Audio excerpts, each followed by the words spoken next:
Olá, bem-vindos à última aula de Ciências Naturais e Físico-Química do nono ano.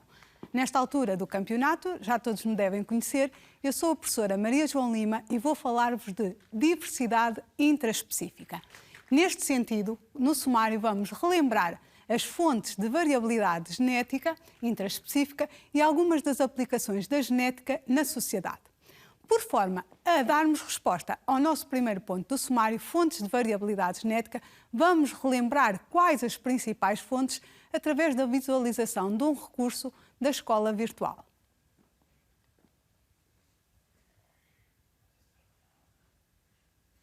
Já reparaste que, apesar de sermos todos da espécie humana, somos bastante diferentes uns dos outros? Basta olhares à tua volta para reconheceres nos teus colegas inúmeras diferenças. A cor e a forma do cabelo e dos olhos, ou a forma do rosto, por exemplo. Por que somos então tão diferentes uns dos outros, apesar de pertencermos todos à mesma espécie?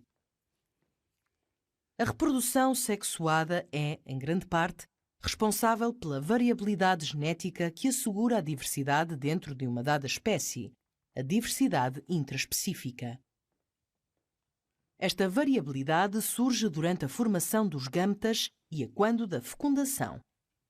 Na formação dos gametas, ocorre mistura de material genético entre os cromossomas maternos e paternos, originando gametas com combinações de genes únicas, isto é, cada gameta transporta uma informação genética diferente de todos os outros gametas.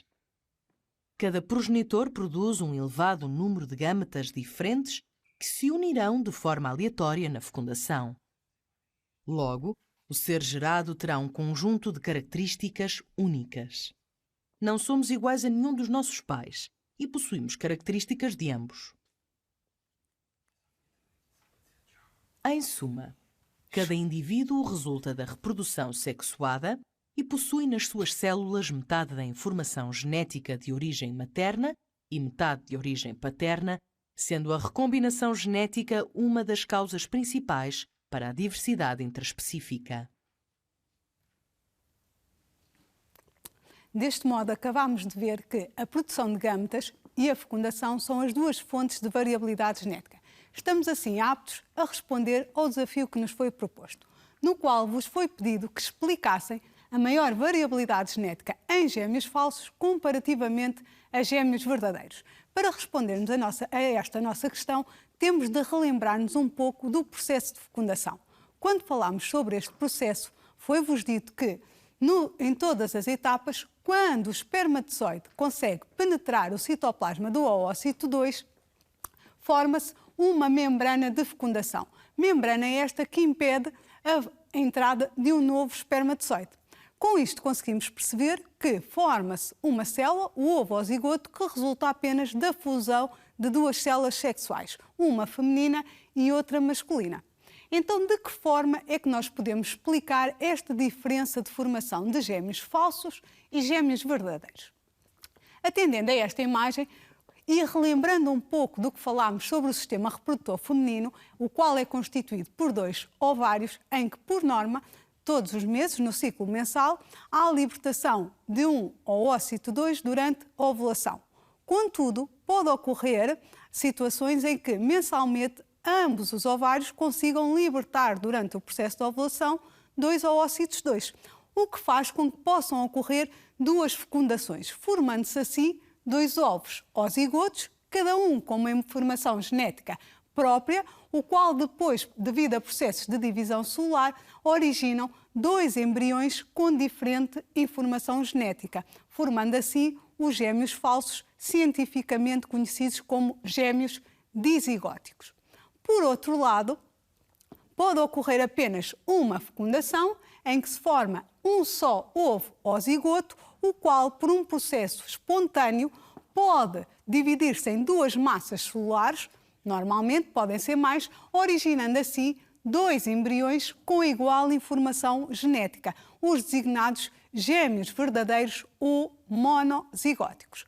Referir-vos ainda, um pouco por curiosidade, que os gêmeos falsos podem ser do mesmo sexo ou de sexo diferente. Já os gêmeos verdadeiros, uma vez que contêm exatamente a mesma informação genética, têm que ser obrigatoriamente do mesmo sexo. Só a título de curiosidade, não sei se estão lembrados das fotos que vos apresentámos dos pares de gêmeos, referir que todos eles são vossos conhecidos do projeto do Estudo em Casa. Vamos ver se então se algo vos diz alguma coisa. Destes 3 pares, cá está. O primeiro escusa apresentações, sou eu, e é fácil identificar qual deles é o representante. Na segunda imagem temos a professora Raquel, que deu a cara às aulas de Educação Física do 3º e 4º ano, que está representada do lado esquerdo, e depois temos o professor Paulo Almeida, de Matemática, também responsável por dar a cara às aulas do 9º ano, e que está ali representado do lado direito. Não agradecemos a cedência de imagens a todos os nossos pares, ao Miguel, à Sofia e ao Carlos. Não colocámos aqui as fotos na atualidade para vocês não estarem a ver qual era o mais giro. Assim pressupõe sempre que vamos valorizar os professores que convosco vos acompanharam. Pronto. Com isto tudo, só percebermos que os gêmeos falsos são realmente aqueles que apresentam maior variabilidade genética. E sistematizando, a diversidade intraespecífica, afinal, o que é? É nada mais do que a variedade de indivíduos numa população que resulta do processo de reprodução sexuada, especificamente pela recombinação génica ou genética decorrente do processo de formação de gâmetas e também da fecundação, da união aleatória dos mesmos. Em jeito de conclusão, focarmos, que é extremamente importante, que os gâmetas têm igual número de cromossomas. Sabemos também que os gâmetas, no caso da espécie humana, são constituídos por 23 cromossomas, mas têm diferente informação genética. E já que falamos de toda esta diferença intraespecífica, desta diversidade, de que forma é que a natureza pode agir sobre todas estas diferenças? Foi Charles Darwin, muito antes de conhecer qualquer modelo de hereditariedade, que formulou uma teoria de seleção natural. Uma teoria que está na base da explicação da evolução dos seres vivos. Vamos então perceber um pouco sobre esta teoria e sobre as descobertas de Darwin. Charles Darwin foi um famoso cientista no início do século XIX. Ficou famoso por uma ideia que mudou para sempre a forma como pensamos sobre a evolução da vida na Terra, a teoria da evolução. Darwin adorava animais e estudou-os durante a sua vida. Em 1891 partiu numa viagem extraordinária a bordo do navio Beagle, tendo visitado a costa e ilhas da América do Sul e Austrália. Darwin observou e recolheu uma grande variedade de animais e plantas exóticas. Quando voltou para a Inglaterra, analisou a sua coleção com rigor, e foi nessa altura que as suas ideias sobre evolução se começaram a formar. Darwin encontrou cerca de 15 espécies diferentes de tentilhões nas Ilhas Galápagos. Reparou que os tentilhões eram idênticos em muitas características, mas os bicos tinham todos formas diferentes. Darwin estudou mais aprofundadamente e descobriu que as diferenças nos bicos coincidem com o tipo de alimento disponível em cada ilha. Os tentilhões que comem insetos têm bicos finos e pontiagudos para os conseguirem apanhar mais facilmente. Aqueles que comem sementes de casca dura têm bicos grossos e afiados para conseguirem partir a casca. Darwin decidiu que havia apenas uma razão para estas diferenças. Os pássaros devem ter se adaptado ao seu ambiente ao longo do tempo. Isto levou a outra ideia, a que se chama de sobrevivência do mais apto. Em todos os ambientes, plantas e animais da mesma espécie mostram variações naturais nas suas características, como o comprimento do pescoço nas girafas. Darwin sugeriu que esses animais e plantas melhor adaptados ao seu ambiente têm maior probabilidade de sobreviver e passar essas características à sua descendência. Ao longo do tempo, as características dos indivíduos mais aptos irão predominar. Confuso? Veja o exemplo da borboleta Biston betularia. Em Inglaterra, no início do século XIX, 98% das borboletas eram brancas. Apenas 2% eram escuras. As borboletas mais claras eram mais aptas, pois eram da cor dos troncos das árvores, escondendo-se facilmente das árvores fomeadas. As borboletas escuras, mais fáceis de ver e, bem, de comer. Depois deu-se a Revolução Industrial e vieram as fábricas e o fumo. Muitas árvores tornaram-se escuras devido à fuligem e, de repente, eram as borboletas escuras que estavam melhor adaptadas ao novo ambiente.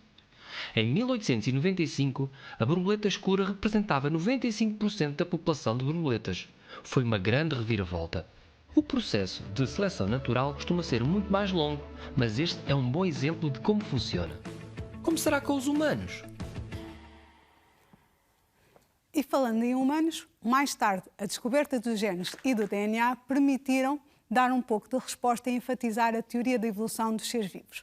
Já sabemos que em 2003 foi descoberto 99% da sequenciação do genoma humano, mas antes de revermos o que é isto do genoma, vamos falar um pouco da molécula de ADN. Na aula 17, com a professora Teresa, quando vos falou da geometria molecular, apresentou-vos o exemplo da molécula em dupla hélice do ADN. O ADN é uma molécula que, tal como, fazendo a comparação, tal como os prótidos são constituídos por aminoácidos, são as suas unidades mais simples, o ácido desoxirribonucleico, os ácidos nucleicos, são constituídos por nucleótidos. E se olharmos, o nucleótido é nada mais do que formado por um ácido fosfórico, ou um grupo fosfato, por uma pentose de seu nome, desoxirribose, e por uma base açetada. Existem 4 bases açetadas: a adenina, a timina, a guanina e a citosina. Estou-vos a falar destes termos, pois vamos visualizar um vídeo onde eles surgem e assim já têm alguma noção. A adenina liga sempre com a timina e a guanina com a citosina através de pontes de hidrogénios. Verificamos ainda que os grupos fosfatos se encontram nas extremidades das cadeias e as bases açetadas no centro. Após esta explicação, estamos aptos então a visualizar um vídeo sobre o genoma humano, retirado e adaptado do YouTube. Provavelmente já ouviram falar do genoma humano, a enorme coleção de genes no interior de cada uma das nossas células. Provavelmente também sabem que já sequenciámos o genoma humano. Mas o que significa isso? Como se sequencia o genoma de uma pessoa? Recuemos um pouco. O que é um genoma? Um genoma é um conjunto de todos os genes que formam um organismo. Os genes são formados por ADN, e o ADN é constituído por 2 longas cadeias de adenina, de timina, de citosina e de guanina. O teu genoma é o código que as células usam para saber como se comportam. As células interagem entre elas para formar tecidos. Os tecidos cooperam uns com os outros para formarem os órgãos. Os órgãos cooperam uns com os outros para formarem um organismo, cada um de nós. Assim, somos quem somos em grande parte graças ao nosso genoma. O primeiro genoma humano foi sequenciado há 17 anos e não foi uma tarefa fácil. Demorou 2 décadas a completar. Exigiu o esforço de centenas de cientistas espalhados por dezenas de países. E custou mais de 3 bilhões de dólares. Mas, um dia, muito em breve, será possível conhecer a sequência de letras que constituem o nosso genoma pessoal numa questão de minutos e por um custo menor do que um presente de aniversário. E face a toda esta evolução da genética, coloca-se então a nossa questão-problema. Quais as aplicações da genética na sociedade? A evolução da genética permitiu o desenvolvimento de um novo ramo da ciência que permite, através da manipulação de genes, melhorar ou pelo menos tentar melhorar a qualidade de vida das pessoas. A engenharia genética.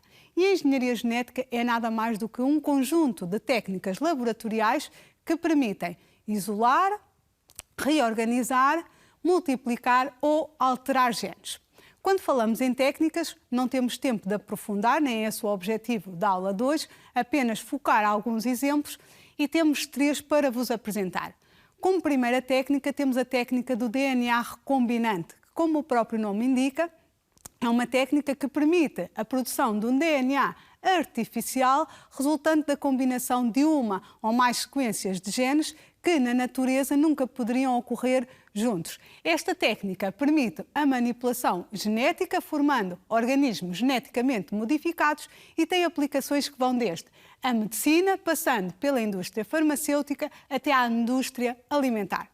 Uma outra técnica conhecida é a técnica de DNA fingerprinting, que literalmente significa impressão digital do DNA e que se traduz nada mais a partir de uma análise de DNA de um organismo, identificar o indivíduo através da análise de perfis genéticos. Esta técnica é muito aplicada na área da justiça, especificamente na investigação criminal, para identificar criminosos e também em testes de paternidade. Por último, temos a clonagem e quando falamos em clonagem, chamar a atenção que a clonagem é um processo natural característico de seres que se reproduzem assexuadamente. Característico, por exemplo, de bactérias e de algumas plantas. Alguns de vós certamente conhecem as técnicas de enxertia e estacaria e são técnicas de clonagem. Quando nós falamos em engenharia genética, como o próprio nome indica, importa salientar todas aquelas técnicas e a clonagem produzida em laboratório. E quando nós falamos destas técnicas artificiais, clonagem artificial, podemos classificá-la numa clonagem reprodutiva e aqui na reprodutiva, como o próprio nome indica, é obtermos clones geneticamente idênticos entre si, novos organismos, e esta técnica é muito mais facilmente aplicável em plantas do que em animais. E porquê? Porque as plantas apresentam células menos especializadas, designadas meristemas, que têm a capacidade de se desdiferenciar mais facilmente do que os animais. No caso da clonagem reprodutiva em animais, o primeiro caso de sucesso que todos vós já ouviram falar foi a ovelha Dolly. Nesta situação, como os animais se reproduzem sexuadamente e sendo a clonagem um processo que permite obter clones, ou seja, indivíduos geneticamente iguais, não pode ocorrer variabilidade genética, a qual, como iniciámos a aula, é fruto de reprodução sexuada. Então, como conseguimos nós manipular e obter indivíduos geneticamente idênticos em animais? Através de uma fecundação artificial, em que se faz a fusão de uma célula somática, célula esta que contém o número de cromossomas da espécie, conjuntamente com uma célula sexual anucleada, à qual foi retirada o núcleo, onde está contido a informação genética, de modo a que não haja qualquer tipo de variabilidade. Hoje em dia também se fazem bastantes estudos e a ciência desenvolve-se no sentido de obter clonagem, de darmos resposta à clonagem terapêutica, que é nada mais do que um processo que tenta obter tecidos e órgãos a partir de células estaminais para posterior transplante em pessoas doentes. Agora, vamos conhecer algumas destas técnicas, sempre com o suporte de vídeos para mais fácil visualização. E vou agora dar-vos um exemplo de uma técnica de DNA recombinante aplicada à indústria farmacêutica. O que é a engenharia genética?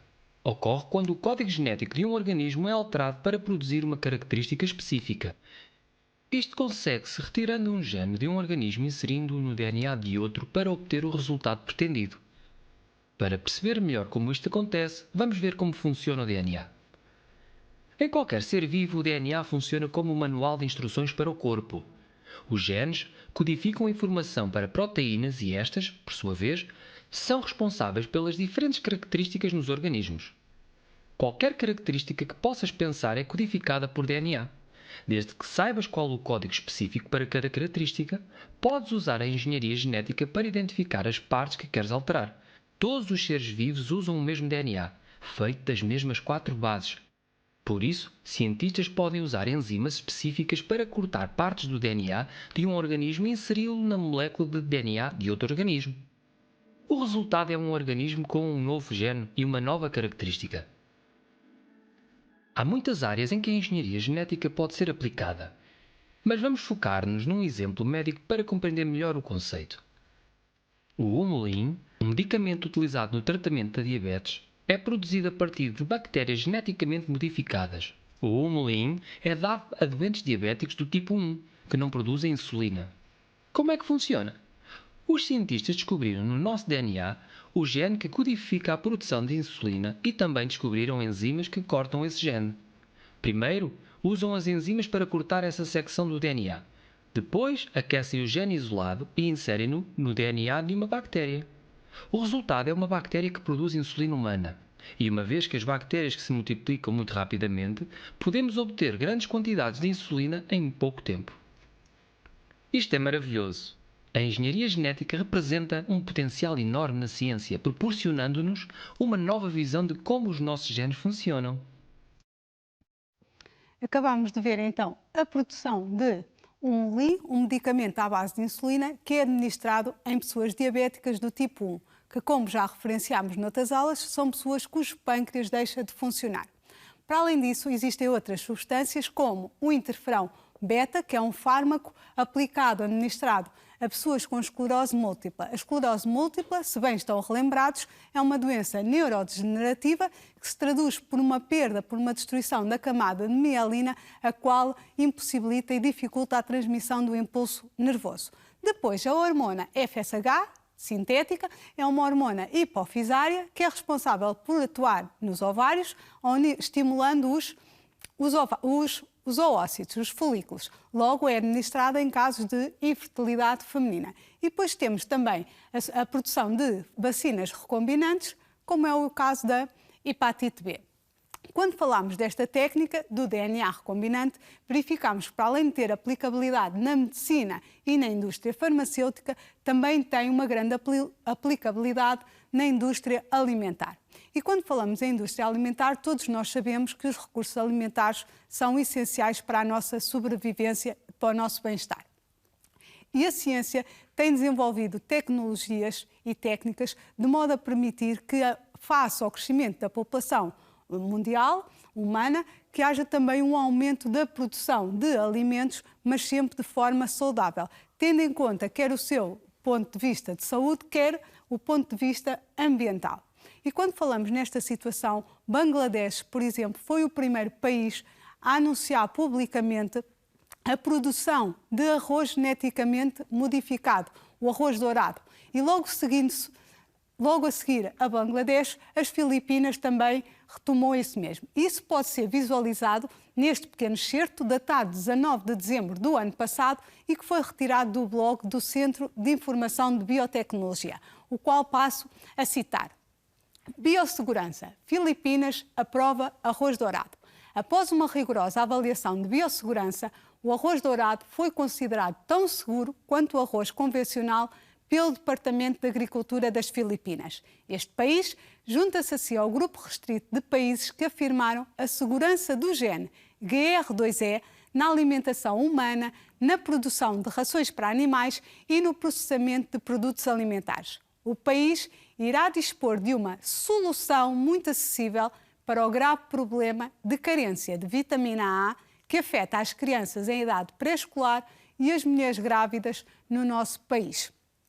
Queria agora também dar-vos algum exemplo da técnica de DNA fingerprinting que tem aplicabilidade na justiça. Quando vos falei desta técnica, disse que ela tinha essencialmente duas aplicabilidades. Uma na investigação criminal, para identificar criminosos, e é isso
E agora lanço-vos um desafio que vamos resolver neste momento.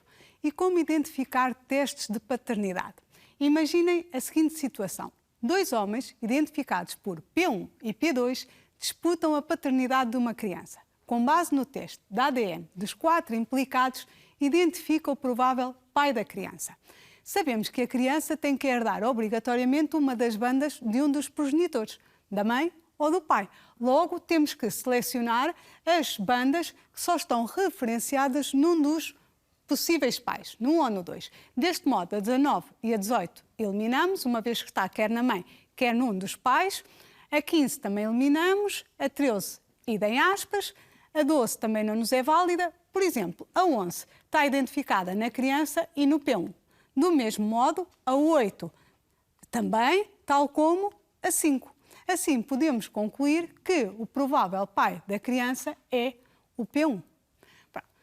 E terminamos assim as nossas sessões do estudo em casa, mas não poderia deixar de terminar sem antes parafrasear o lema do nosso projeto educativo, em que sozinhos vamos mais rápido, mas juntos vamos mais longe. E é com este lema de espírito de equipa que chamo agora a professora Teresa, que esteve connosco nas aulas de Físico-Química, e a professora Ana, que nos acompanhou e que representa as professoras de intérprete de língua gestual. Queríamos então aproveitar estes pequenos minutos para agradecer em especial à RTP e à Fundação Carlos Gulbenkian por esta parceria, ao Ministério da Educação e especialmente aos professores da Direção-Geral de Educação que acompanharam e que validaram todos os nossos materiais. É verdade. Também às intérpretes da língua gestual, como já focámos, e agora agradecer aos nossos. Não sei se a professora Teresa tem assim, alguém em especial para agradecer. Ao diretor do agrupamento. Exatamente. Muito obrigada. E eu gostaria de agradecer também ao professor Nuno Leal pela adaptação de todos os áudios dos vídeos que foram apresentados e adaptados, à professora Laura e Cidália Marques pela construção do Pautune apresentado na primeira aula e aos alunos António Coito e Sofia Fragoso por terem dado voz aos mesmos. E, como os últimos, por norma, são os primeiros, não poderia deixar aqui uma grande palavra de apreço às minhas colegas Clara e Carmen Cruz, que poderiam também estar aqui a representar o pivô e o rosto das ciências naturais. E, como os últimos também são sempre os primeiros, um muito obrigada aos alunos. Sem isto não seria possível. E agora, uma mensagem de final de ano.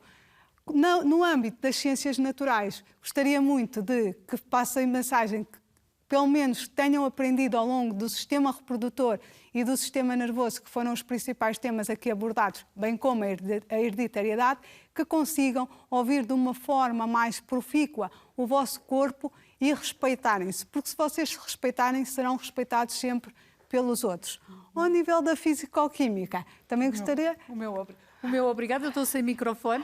Mas o meu obrigada por tudo e um obrigado especial a toda esta equipa da RTP que nos acompanhou.